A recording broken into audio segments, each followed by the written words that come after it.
because I couldn't remember what it was supposed to be. Different versus here to there. No, why isn't the correct one on the tire? So that's the max pressure that, say, Dunlop, this is a Dunlop tire, this is the max pressure Dunlop saying safety-wise, okay. once it's fully hot, it will capable of that air Oh, pressure. right. Because once the tire gets down the road, it's going to grow about 4 to 5 psi with heat. So with Dunlop saying, hey, this might take 44 pounds, that's just an example. So that's what they know, that tire is tested at, it can handle 44 pounds of ambient temperature, meaning it probably can handle 48 to 39 pounds of pressure without having a tire failure. That's what that is. So that's why it's crucial you go off the sticker on the bike of what it says you want to put your air pressure at. And it's the same thing with your car, your automobiles as well. It's the same thing with the tires in the cars. But that's the number one thing you want to do when you come out of storage on that. With that sticker on an Ultra Garage by Triton, you go by the sticker on the frame? On the frame. Okay, so that compensates the weight and everything? Yes. It's different, okay. Yes, Thank you. it's going to be standard regardless of weight. It's set for suspension. So, because like I said, your tire acts as actually part of your suspension with the flex in the tire. So your ride quality, if you overfill it, obviously the bike's going to ride a little rougher. Is that the rear tires also? Both. Okay, thank you. So some bikes, the sticker may be here. Some bikes will be on the other side of on the frame. And it will differentiate which... Front and rear, they are different. They are different, and depends on what model. They're different on models as well. Usually it's a thicker tire in the back. It's usually higher in the rear than the front, on average. The next thing when you come out of storage, double check is all lighting works. Double check your front and rear brake switches are working. So you touch your rear brake, front brake, make sure the lights actually come on. I do see a lot of bikes come in here that the brake lights are not coming on, and I could not imagine being sticky, or it doesn't look real smooth when you engage coming off of a stop. So it's very crucial you look into that. Outside of that would be definitely to just make sure you just touch certain things. Mirrors, I see a lot of mirrors that loose. Just randomly, just grab it. Does it move? No. Yes. It takes a simple 1/2-inch wrench just to tighten the mirror down. Does everybody know how to tighten your mirrors? It's pretty simple, but a lot of things are. No. Do you think you could just show us like some of the? So to tighten your physical mirror, you would literally just take a 1/2-inch wrench. I don't know if you can see the nut because the turn signal's hiding it. There's just a 1/2-inch acorn nut here. You can throw a 1/2-inch wrench or a 1/2-inch deep well socket with a ratchet, and you're going to hold here. You don't want to hold palm the glass here because you can break it by holding it. You want to hold the mirror stem, and then you're going to tighten the nut if it is loose. It's a very common thing. Pardon me? The other nut on the top is for like the mirror itself. There's no nut up. This stem here comes through the perch down to the nut. So you literally, this is kind of like a bolt in theory. So you're going to hold here and tighten there. There's nothing on top of it to touch with tools. But that's another common thing you see. That's another common thing you see where it's just maybe somebody went in the garage and bumped your mirror. It loosens up. The scariest thing is when you see your mirror start spinning when you're going down the road. Obviously, if some of you are on street glides, they're fairing mounted. There's nothing you can do to tighten them. They shouldn't come loose. But yeah, verify high beam, low beam's working properly. When you first turn your key on, your oil light should be on. So if you don't see it on, you may have an oil pressure switch failure. With that being said, if you do lose oil pressure, you're not going to know it until it's too late. So you always want to make sure when you turn key on, hey, do I see an oil pressure light? Let me remind you, if you turn the bike off at a gas station, sometimes it may take a second for the oil pressure to bleed down for the light to turn back on. But when you first go to start the bike up after being parked for, say, an hour, that light should be on when you don't until you start the bike. Do we have any older Softails or Sportster owners? 2005. 2005. So after you park your bike, the next thing I'm going into is oil level to check you have oil. On an older Sportster or on Softails, what you got to do is rely on that light. So if you start the bike up, the light turns off. You need to run the bike, let it get warm, because the oil, when the oil is higher than your crankcase, this oil from it sitting from time will actually go into the motor and sit at the bottom end. So you may not see any engine oil in the oil tank at all. It won't be there. And I have customers that, I don't see oil, put oil in. Then once they start the bike, all this oil comes back here, and it has the extra oil you just put in has nowhere to go. So it's either shooting the dipstick out, and now it blows it all over your leg, or all over the bike, and now it get on the tire, and now you have a major safety issue. So with anything with the oil above the engine bottom end, you want to just make sure that light turns off, you don't hear any clapping, let it run, get it hot, and then you'll do a hot oil check.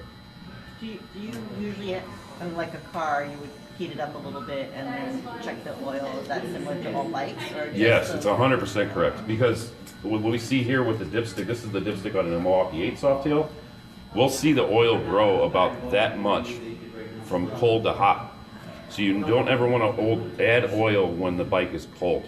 So if you see oil on the dipstick, if your oil is below the crankcase, you see oil on that dipstick, make sure you get the bike fully operating temperature, and then you can add oil.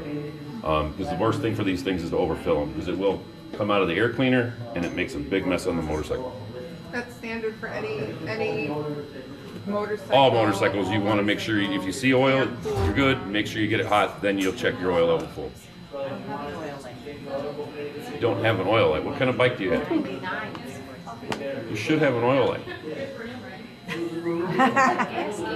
You don't have a gas gauge, but you should have an oil light. Your indicators on your bar clamp should have an oil light, a high beam, and both turns on that bike. I've never seen it. It doesn't work. So that's something you would want to fix. Yeah. Because it's crucial if you lose oil pressure. That's why I would say make sure that light works. Because once you hear the banging and clanging, it's probably too late and you've hurt the motor. And now you're doing a full engine rebuild. Yeah, that light should work. Problem, but I can't say I've ever seen it. With your age of your bike, at least it could just be a light bulb. These newer ones, it's LED, so it would have to be an instrument cluster, or this one would be a speedometer, depending on the model of the bike. But yeah, you should always make sure it has an oil light. It's crucial. General maintenance practices, I prefer to change my oil annually regardless of mileage. On Harley Davidsons, they recommend every 5,000 miles. If you buy a brand new bike, you're going to do a mileage service at your 1,000 mile, and then every 5, 10, 15, 20, etc. When it comes into Harley Davidson service, it's more than just us just dropping your engine oil. There's a lot more stuff that goes in the backdrop that most people aren't aware of. We have to check the tension of bearings in the steering head here. We have to check the brake rotor bolt torque to make sure they're safe. Make sure this is tight. There's a bunch of critical fasteners the technicians have to go through. We have to do clutch adjustments. We check your moisture level in your brake fluid. Make sure that's under 3% moisture to be qualified to be safe on the road. And then at certain bikes at 25,000 miles, we're taking this whole front end off this bike and servicing those bearings completely and inspecting the bearings in the frame. So on a street glide, on anything touring, that whole front end's coming out. It's on a lift for most of the day in the shop. So the misconception is that, it's just it needs an oil change. There's a lot more to it that we do in service than just dropping fluids. How many point check? We do a 32 point every time a bike comes into service, regardless of what it's in for. So say you have a brake noise or the tire is losing air, we will do a 32 point every time the bike gets on a lift. Every bike gets that. But as far as Harley Davidson, it depends on the service. It can vary from 32 to 50. It just depends on the mileage service. At 50,000 miles, we're completely taking the fork tubes completely apart, rebuilding the forks, making sure the tubes are still straight. There's a lot that goes into it than just dropping engine oil like a car. Most people think a car, you spring it in, they put it on the rack, they drop the engine oil, and that's all we do. There's a lot of moving parts on these things. And when you only have 2 tires, we got to make sure those moving parts are working properly. I have another question, but Sure. I don't want to. Keep them coming. This is how I like sit it. in front and to ask a lot of questions. So, I mean, a lot of times people don't ride as the mileage wise versus the age of our bikes. So, I mean, do you have different checks for the age of your bikes versus the mileage? So, if I have a 2005 bike or a 1999 bike, I mean, are there other components that you would check even if it didn't reach 25,000 miles yet? So depending on the age, I would start looking at, like on your brake, it's hard to show you, but on the brake line fittings, because there's a lot more corrosion out here than I'm used to in the Midwest. So you want to make sure your brake lines aren't rusty. Like this would be really corroded. When these get rusty, obviously on a hard braking application, you could pop a line just like a car, and now you lose your brake system. And with these newer bikes, with them being ABS, this is linked to your front. So if you lose the back, your front's not going to feel the same as well. Main thing is, like, when we do our inspections, it's going to be, regardless of age, it's a thorough inspection with a 32 point. It explains pretty much everything your bike needs or has seen. Brake fluid is supposed to be changed every 2 years on anything that's what we call D.4. So anything that's the 08 and newer is .4 brake fluid. So that's got to be changed every 2 years. or we have a tester. It has 2 probes. We dip in the fluid, and that will tell us if it's got 1% moisture, 2%, 3%, or greater than 4. If it's at 3%, Harley Davidson wants it removed. It's a very costly repair. If lack of maintenance on that on an ABS bike, it's very expensive to repair your ABS system on a Harley Davidson. Upwards of about $2,500 to fix your ABS system, just from a lack of taking that fluid out. And unfortunately, it does have to come to a Harley dealer to get serviced, because we got to hook it up to the computer to activate the ABS system to get all the complete fluid out. Because a do-it-yourselfer at home could do the brake fluid. You're gonna take the fluid out of the caliper and see it go down in the master cylinder where the brake fluid is, but you're not getting it out of the ABS module. As far as brake fluid does go, you should see sight glasses on your bikes, most of them, and that's just a general rule of thumb. If you see something there, you have enough fluid in it. Everybody but Jody, right? It's on average. You said every 2 years? This little window here. Okay. Yeah, I don't think so. So certain years don't have them. But some of the older bikes do have them. Some older Softails do not have a sight glass there, but you should see something on the top that's kind of a sight glass. When moisture's sitting on that sight glass, you can see that it's, or when the fluid's there, you can see that it's on the top of the sight glass. You should see it on the top part. Eric, do you know on an Indian, if there is, at the bottom of the bike, there's a screw, and there's an oil like drip that looks like it's coming from the screw at the bottom. Is there any type of like gasket or rubber? If it's your drain plug on an Indian, they do use a gasket. Okay. On a Harley, we use O-rings on the drain plug, and those should be replaced every time you change your engine oil. Those O-rings should be changed every time. And is it likely that an oil leak would be coming from that spot? Like If they reuse that gasket that's on it, yes, it's possible. Okay. So mine does that. It just kind of comes out. It's not a lot. So I did take it, and when he did the oil change, he did change all that, because he told me, he's like, I don't see anything. So right now it's in my shed, and I still have like a little A drop there? oil, like, yeah. And this is on an Indian? I was asking for her. Gotcha. So I have the same Indian she has, and I do my own oil changes. When I buy the full kit from like Indian, I have the kit. it always comes with a new crush washer. Yeah. And so you shouldn't ever, as long as you change that crush washer. Well, I took it to Golden Should be Motors fine. in Carroll. Golden Motors, and he's like, I don't Wow. see anything. The other Yeah. thing you could have them try is thread sealant. Loctite makes a thread sealant. It's like a putty base, and you just lightly coat the threads of the drain plug before you pop it in. But yeah, that gasket should be replaced every time. Yeah, I'm sure he did. I'm sure, yeah, it comes with the kit when it comes with the filter. Yeah, it only Yeah. pretty much crushes one time on that type of gasket. It's been doing that for like 5 years, like the past Oh, 2.5. More than that, then. Like, Well, that's not a common Indian problem either. huh? That's not a common Indian problem. Yeah. Most of the things I saw with Indian is clutches. That's the biggest thing I see with You Indian. giving that one away to me today? Make an offer. Everything's for sale. What other fluid is there, like the Ultra Tri-Glide? So That has to be you have your engine oil, Yep. and then behind this cover there's transmission oil, and then you have primary fluid on the left side. Transmission and primary on most bikes take a quart. On an Evolution Sportster, the transmission and primary fluid are shared. So you would put 1 quart of fluid in your primary side, and that's shared to lubricate the transmission. And then you have an engine drain on a Sportster. But any big twin, you have 3 fluids. 3 fluids. So I've got brake fluid, Every 5,000 oil, miles. transmission fluid, Primary. And primary. Yep. What's something like that cost? Just doing the 3 fluids, it's right around $275. Doing 3 fluids. Mileage services vary. They're right around $600 to $800 depending on the mileage service. Does the mileage, does that include the fluids? Yes. Or that's extra? Oh, okay. So we do our fluid, at general practice, we change all 3 fluids from Harley Davidson every service on a big twin, or on a Sportster, both of them, every service. But Harley Davidson states you can go 10,000 miles on your primary, 20,000 miles on your trans. The way I feel, you can't over-maintain a motorcycle. So what's an extra $30, $40 just to make sure you have fresh fluid? Well, I heard the transmission fluid, you shouldn't, I mean, it's not in cars, but you shouldn't introduce air and other elements, but the transmission fluid, when it's built, is a very high grade fluid that when you do replace it, that level of quality is not there on the replacement fluid. Is that? That's what not you- correct in the motorcycle world. Okay. In the car world, yes, I've heard that, and also the debris is making more friction modifiers in a automatic transmission on a car, because it relies on valve bodies and pressure. This is a gear set that sits in an oil bath, so it's not pressure moving or anything like that. It's literally just sitting in oil. So it's very kind of primitive in a way. It's some people say these are like tractor motors because we don't have plain bearings. This engine, for instance, will run at like 10 psi of oil pressure at idle when it's fully hot. Some of the older bikes you'll see at 5 psi when fully hot.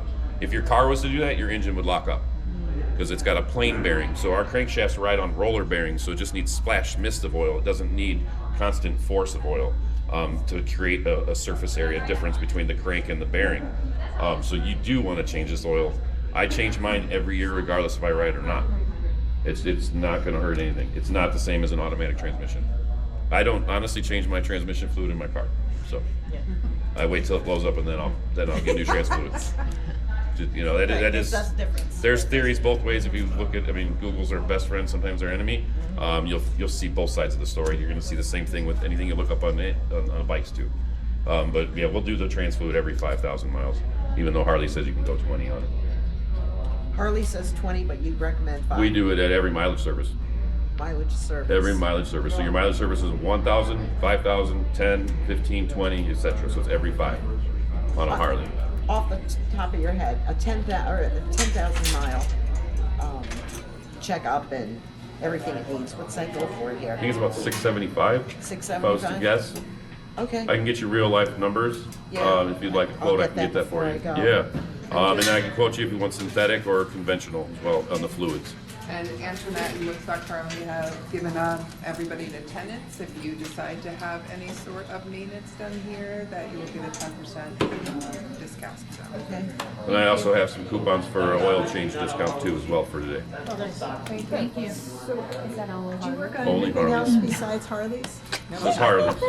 You gotta buy it. Pardon me?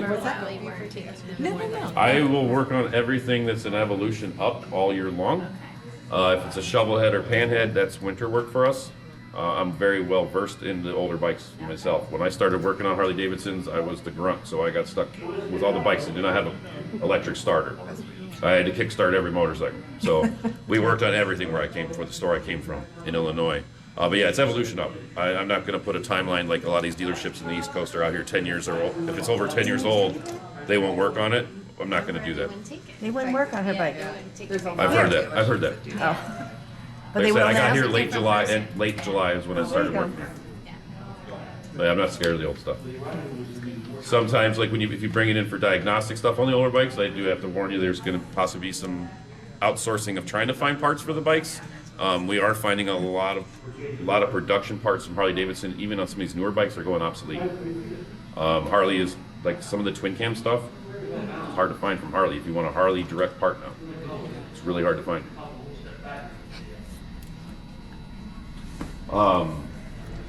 Any other questions or thoughts? I just, go ahead. Oh no, I just wanted to hear what we should do when we put the bike away. And I heard something really stupid and I'm wondering if there's any truth to it. The person who sold me the bike said, make sure it's on cardboard. Don't leave the tires in contact with the floor because it'll drain the battery. It will not drain the battery. I didn't think so. So that old myth too, Okay. like you're not supposed to put batteries on the floor. Yeah. That I've never seen a battery in the shop ever go dead on the floor.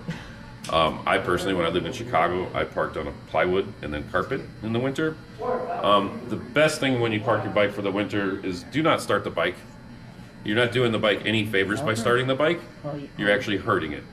I've got 2 bikes in service right now, brand new. One's got 200 miles, the other one has 800 miles. So they haven't even gotten their first mileage service yet. And they're chugging smoke out of their muffler, and they're chuking oil out of their air cleaner. Because they were starting the bike every month. Oh, I'm running it for 10 minutes. All they did was introduce more moisture into that engine oil, and now your engine can't breathe, so now it can't circulate oil. So it's going to find its way out somewhere. So it's very important when you park your bike for the winter, find your tender lead. If you have an opportunity to plug it into the tender lead, keep it plugged in. Don't touch it until you're going to go out and get it hot. Leave it alone. Is there anything in it? Well, you can stabilize the fuel. So now I don't do that. That was my question. You can also run your bike. You could turn your petcock to off, run it dry, and you'll be fine. Our ethanol doesn't last that long. It's stable on the carbureted bikes. Some of them don't like it. So when on my Sporty, I never put anything in my tank. I didn't put anything in it. So I just run the park it carburetor and dry. leave it, and right around now, I just turn it on. Yeah, I would run the carb dry. So turn it off and let it choke out itself on anything carbureted. Because it will gel up a little bit, and then your idle jet in a carburetor is so small, it doesn't take much to make the bike where it doesn't want to run. Especially on these smaller Hondas, these little Hondas, like the training bikes and stuff like that, the Rebels. Their jet, you can barely see through it. It's such a small hole that gets fuel through it to keep it running. So it just takes one little particle of dirt. It's clogged the bike won't idle. So I would just run it dry and park it. But the most important thing is just keeping it on this battery tender. Newer Harleys are all pre-wired. Your bike, for instance, we would have installed one if it was PDI'd from us or new from us. We'd have one installed on it. Battery tender is your best friend. To be honest with you, I personally, when I park my bike, I plug in every time. I put my lead where it can't melt. That's one thing I don't like where Harley put this one. I was gonna ask about that. That's Why one thing is I it don't on like the because you gotta have your side? bike cooled off. I have one on both sides. So I put mine where I can plug in right when I park it, won't melt on anything, and that's every time I park it, that's the first thing I do when I get off my bike. Just plug it in, and I usually get about 6 years out of a battery. Indians are crucial to keep them on a tender. I have seen nothing but problems with Indians drawing their batteries down. It's kind of like the whole thing you're hearing now with the new Harleys. The Indians are really, really aggressive. They have a really aggressive draw. Cool bikes, but yeah, they. All your phone gadgets and all the extra stuff. Yeah. Well, with the bikes just sitting here right now, this bike's drawing power. Because this fob's putting out a signal, and this bike's looking for that fob, 24/7, always. So then you take a bike with a radio and all that. The radio's got a constant memory. There's so many things now that draw a bike down. A lot of people don't think about it, but our voltage regulator could draw a battery down. There's so many components on a bike, so that's why it's very important to keep a battery tender on it to increase the longevity of the battery. Right, I shouldn't store my fob then in my tour box. I would never store my fob with the bike at all because I don't want somebody stealing the bike. Well, always it's in locked there. up. Yeah, it doesn't matter where you keep the fob because right now it's the same draw. Even though I took this and threw it down the street, Oh, it's still really? the same It's draw. still on a search The bike's for it. still looking for it, and this is still looking for the bike. So it's very crucial you change the battery in these fobs once a year. What is there a way that you can just turn off everything that's an electric with a switch kind of thing? You could pull your main fuse out. You'd have to take on a Tri-Glide. You would take your left side cover off and Yeah. pull the big fuse out of it, Pull the big one? and then there's no draw. But you got to keep in mind you don't have security. There's no protection to the bike if somebody wants to take it. Yeah, it's never marked that side. Where if they don't have a fob, they're locked out of that bike. And then if a customer comes into our dealership and they don't have a fob, their security's going off, I need proof of ownership that you own this physical motorcycle before I can even replace components. Yeah. So say you lose your fobs and you don't know a PIN number, I have to replace components to make the bike run again. So I have to verify it's actually your motorcycle. So it's important. Same for a car, right? Yeah. Always looking for. Always. And Harley wants you to change this battery once a year. So my most common phone call right now is my bike's saying enter PIN or PIN. I don't know what it's asking. What's it asking? It's because your fob battery died over the winter. It just needs a new fob battery. But you should know your pins, and then whoever sold your bike should have gone over that. If not sure what it is, next time it comes into service, just ask the service advisor, hey, what's my PIN number? Can you tell me? Or can we change it?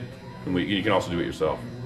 So I've stored my fat toy in my basement, essentially for him. So I didn't have it on the tender all winter. Should I put it on there now before I decide I want to ride? Question one. Question two is, you were saying about you should start it. When I'm ready to start it, is there anything that I should be doing except for obviously the checking and all the other stuff? But like as far as the oil is concerned, the engine is concerned, is there anything I need to do before I decide I'm going to start it and get it hot? Not for just starting, just make sure that oil light turns off, Okay. and then do your hot oil check. Okay. I would highly recommend you do put it on that tender before you start the bike, because when the bike hasn't been charged and you introduce a high load to that battery, it does weaken that battery. Okay, so I'll do that So now. you want to keep it on, and I would keep, if you have the capability of keeping it on 24/7, I would. I do. You're not hurting anything but helping the battery last longer. I have an older bike. So, I have no power at the in the storage unit. riding, Either one of those riding bikes. season, do you still keep yours on the tender when you're not riding? I personally do. You don't have to. Okay. There's certain bikes on the floor right now, brand new ones. We can get 4 days out of it, and it's dead. Oh, okay. Always keep it on the tender. If you I can, mean, it's if you easy have enough the to capacity do, to do it, yeah. I highly recommend to do it. I know a lot of places in the East Coast, they have a lot of, no garages. I know that's common Yeah, out I have here. no power at the storage unit, Yeah. so either take the battery out. And what's your bike? It's a Honda Rebel. A Rebel. If you have a way to take the main power off it, that'd be your best bet when you put it in the storage unit. I didn't do it. It stayed on, and it started right up and ran. It's I good. lucked out. Yeah, because like that bike runs on a wet battery. We run on absorbed glass mat batteries. They call them AGM. These tend to be more stable with not being charged than a wet battery for some reason. Yeah, you're lucky. I am lucky. Yeah, you're lucky. Yeah, because the chargers that Harley makes to put on these, they have different modes. So you have like wet, AGM, lithium, and then they also offer 6-volt charging of the tenders that Harley sells. But yeah, set it, forget it, and then it'll put the amperage to the battery. Once it's at where it needs to be, it should go green, and it's just going to constantly float all year. So if it get colder out, you may come out to the garage or wherever it's at, and you're going to see it red. Like, why is it red? Well, if it got colder, the amperage is dropping in the battery, it's putting it back into it. So it's always floating. The other thing I always notice, especially like in the early spring, is when everybody's anxious to get the group rides and stuff, how many people actually lose their foot pegs. Like you just be driving and somebody's foot peg is just gone. So those come loose with a lot of vibration. So I always say check those. Kind of know the difference on your tires between just regular road dust if we didn't have time to wash our babies before we put them away versus brake dust. A lot of times, you can't tell the difference between those two, but the brake dust is definitely something to watch out for. You might need to have some maintenance done on that. How many riders here have cruise control? Do you guys use it when you're riding together? Very, very rarely do I use it. Okay, because I find a lot of riders don't actually know how to cancel their cruise control properly. I'll go over it. So that's what I want to go over. So obviously you turn your cruise control on with your set button, turn it on. Once you set your cruise control, you've got a bunch of options to cancel the cruise control. So if you're in a pack and say you're the lead and you want to hold it 60, your best bet or best opportunity is to not use your brakes, because now you just check up the whole pack to cancel the cruise control. You literally can take your throttle and roll it forward, and that will shut the cruise control off. A lot of people don't use that, and they just check up the pack with using their brakes to cancel it. You also can just turn it off. You don't need to have it on. You can just turn it off, and that will cancel it as well, or pull the clutch in. So clutch in, turn it off, or roll the throttle is your best way to cancel your cruise control, especially when you're riding in packs, instead of checking up the group. I have one friend of mine, every time he cancels cruise control, like we're all checking, I'm like, come on dude, I gotta teach you how to do this every time. But he hits the brakes. Yeah, it's an easy way to just keep everybody in the same pace. So it's on the cruise control, and all you do is just, You can roll your throttle forward and it'll shut it off. okay. You'll see your green, you'll go from green on the display for cruise control active, roll it forward, it's gonna go to amber. Amber. Yep. Just like you hitting your brake when turning it off, instead of doing that, like you say, especially if you're in a group and doing a brake check, just roll your throttle. Anytime you change the miles per hour on Yep. what you're doing, you're just gonna turn that off temporarily. Right. And then you can turn it back on again. It's hit Reset. set and it'll go back to it, or resume. Automatically it will? You would have to hit it. A throttle up Yep. again? Okay.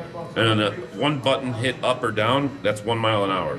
So you Yes. can either hold it to a certain speed you want it to go to, or hit it 5 mile an hour 5 times to go 5 mile an hour faster. Yeah, I have that. I got that on mine. Are you the only one with a trike? Yeah. Well, I have a Can-Am Spider. Spider? I have the right too. Okay. She's got a beautiful To start a Spider Harley with trike in color. gear if you stall out at a light. I can't tell you how many times I see pack, like we have like a ride leave, and the trikes are usually the last to go out of the pack, right? How many stalls we see, and most people don't know how to start their bike in gear on a trike. It's not like a two-wheeler. Because on a two-wheeler, you just got to make sure your clutch is pulled in, you can restart the bike. On a trike, you got to hold front or rear brake, and your clutch has to be in to start the bike. And brake? One of the brakes and your clutch has to be pulled in to start the bike in gear. Okay. And a lot of people aren't aware of that. Think on it. I Yeah. just. Most people have to find neutral, and then when you're in a Yeah. panic, they'll leave because all the people are leaving. It's hard to find neutral. You're all frantic, where you just need to hold one brake and keep your clutch, and you'll start the bike. If I hold the brake, then I don't. Grab one of the brakes and your clutch in, you'll be able to start it in gear. Okay, I'm gonna give that a rip. Wait, say. This is On the trike. It's on trike. On two-wheelers, you just got to have the clutch in. So my Harley, when it stalls, I have to have it in neutral before it won't start in first gear even with my clutch in. Then you probably have a bad clutch switch. What year is your bike? 2018. Yeah, you probably have a bad clutch switch. A clutch what? Switch in the handlebar. Yeah, because that's It's not seeing. It's horrible. not seeing. It's pushed in. All right, I'm gonna write that down. A clutch switch. Clutch switch. Yeah, because it's scary. Certain years you got to replace that whole module on the hand control. But yeah, you should be able to start your bike in gear on all motorcycles. Right. Is that something that you change in normals? No, No. just on It's only when failure. you're having problems? Unless it's Yep. in neutral. 2018. We'll only start in neutral. I'm definitely gonna plug my bike in. Will still has an original battery. This is a 2018, 17. I'm just gonna. Then what bike is He that? plugs it in All the time. all the time. It's probably got a bad clutch switch as well. Okay, so otherwise. I'm wondering if that uses Every the 2 old, years I the was old getting back. style Stand has to be pin up. tool. It has to be in neutral. We need a garage door. Yeah, no, opener. for it to be a production vehicle, it should have, it has to have a clutch switch to be able to start in gear. I do too. Yeah, because I'm stalled out like at a light. One Right. side And has then it, I the have other to side then doesn't. try to If find I neutral, which my sometimes mother you can't. Right. I No. know I stalled. Yeah, I'm over there like trying What's to that? find Indian neutral. question. Trying to find neutral. So on my Indian, even if I kind of let it up, just not too long, but let it warm up, sometimes shifting from first to second, it's almost impossible. Like she just doesn't yeah. want to go in until she warms up a little bit more. I heard like letting your bike idle too, especially if you have air on, that's not a good main thing to do. So You'd have to let it idle for a long period of time to hurt the motor on air cool. Is the bike walking when you first start the bike and go to first gear? If you were to stand up on the ground, so you're straddling the bike, does the bike walk on its own with the clutch pulled in first gear?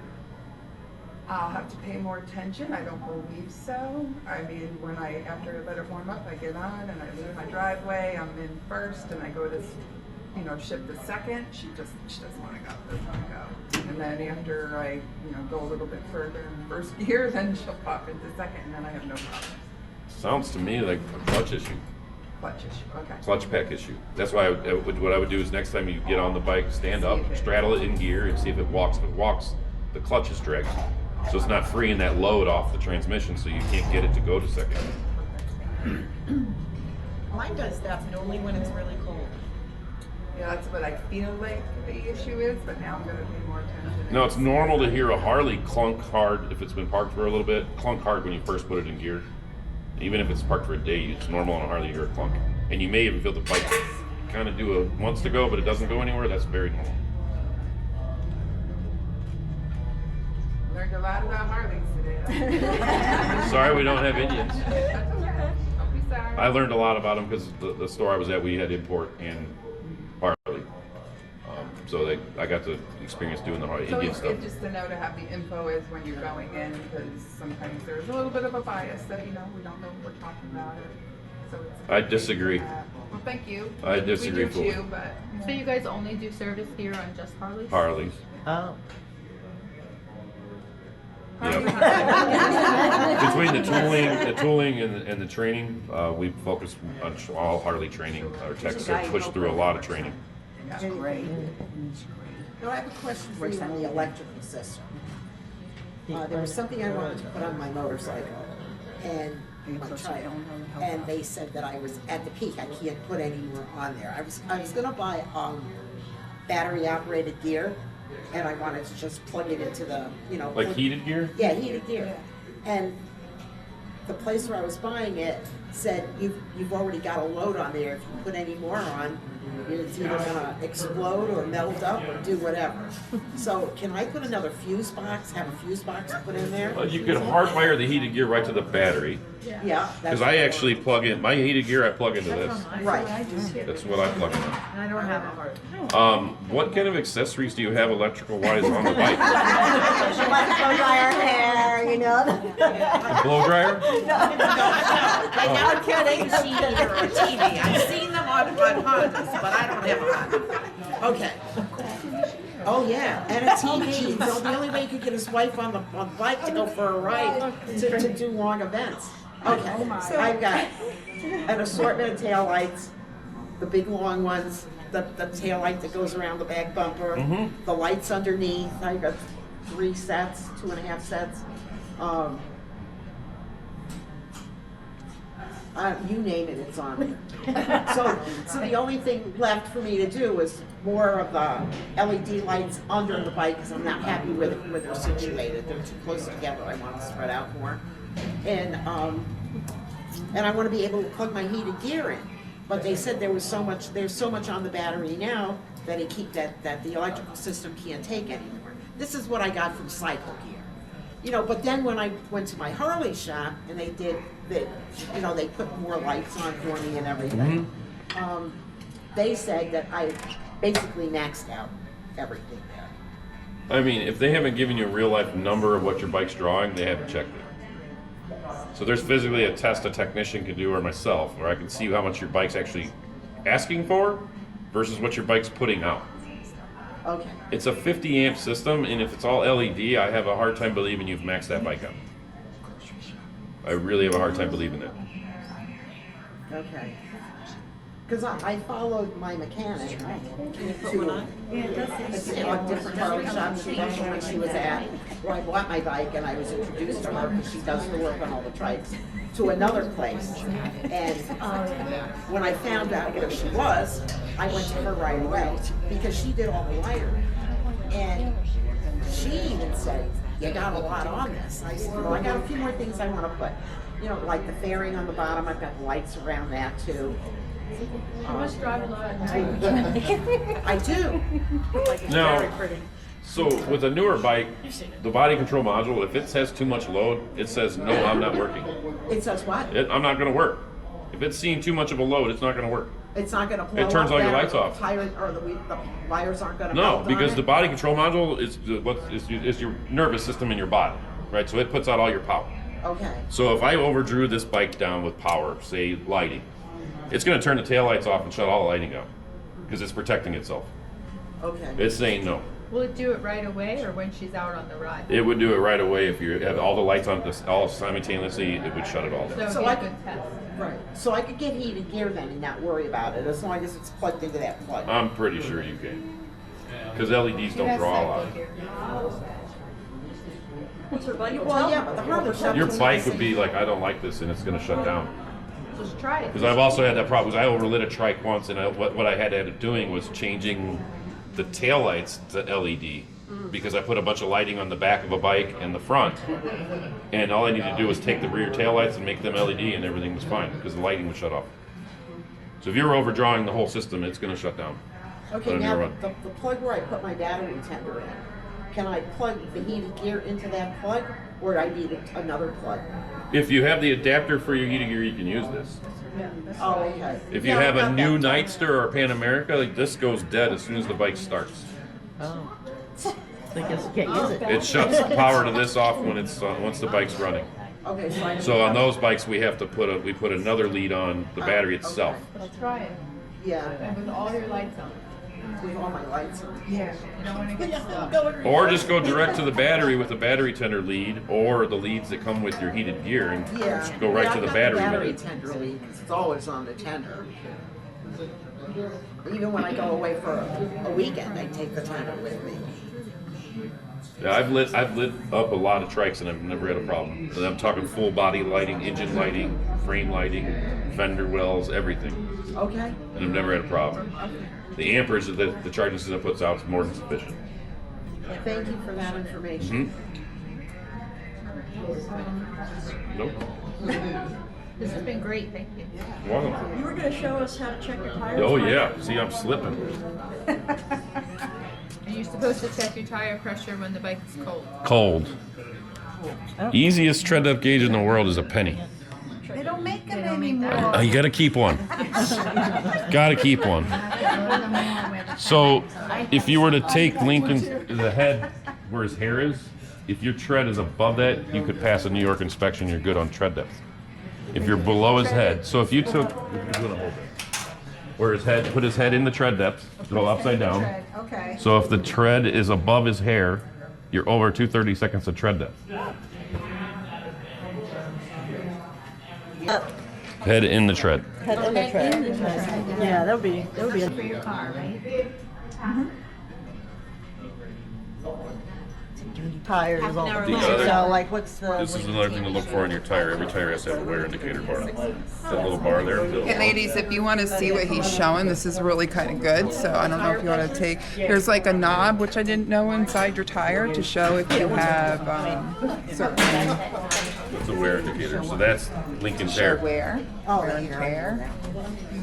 And there's also like an arrow. That's a wear indicator. If you're at that point, you are at the legal limit of tread. Well, I think he worked out Depending on the date of the tire too, just check with the sidewalk. Harley wants you to change your tires every 5 years.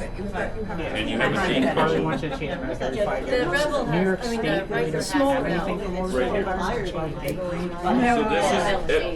So every tire be near the top. No, I haven't. My belt's Right? It's So got last it. Because I four. got it when we were. This tire was made the 12th week of 2025.